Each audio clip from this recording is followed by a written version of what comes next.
কথায় আছে যাহাতে জঙ্গল তাহাতে মঙ্গল।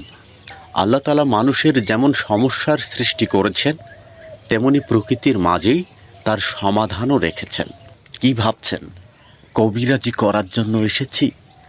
না, জাস্ট নিজের অভিজ্ঞতাটুকু শেয়ার করার জন্যই এসেছি।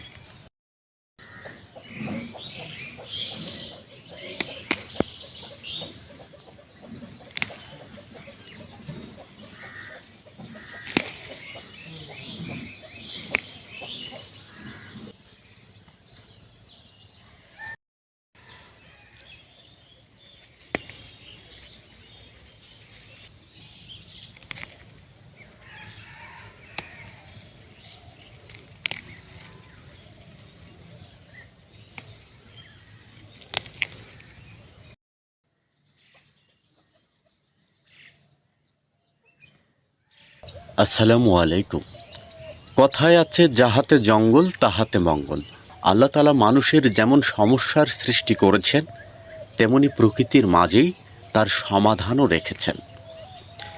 দর্শক, আমার হাতে যে গাছটি আপনারা দেখতে পাচ্ছেন, এর নাম হচ্ছে ভৃঙ্গরাজ অথবা কালো কেশরী অথবা কেশরাজ। এর বৈজ্ঞানিক নাম হচ্ছে এক্লিপিটা প্রোস্ট্রাটা। আর এই ভৃঙ্গরাজ বা কেশরাজ গাছের গুণাগুণ সম্পর্কে যদি আপনাদের বলি, আপনাদের চোখ কপালে উঠতে বাধ্য।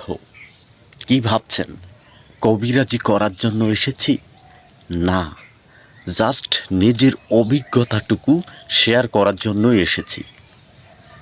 দর্শক, যখন আমি এসেছি দেই বা তার আগ মুহূর্ত পর্যন্ত আমার মাথার চুলগুলো অধিকাংশই পাকা অবস্থায় ছিল, কিন্তু বর্তমানে আপনি খুঁজে দেখেন একটা চুলও পাকা পাবেন না।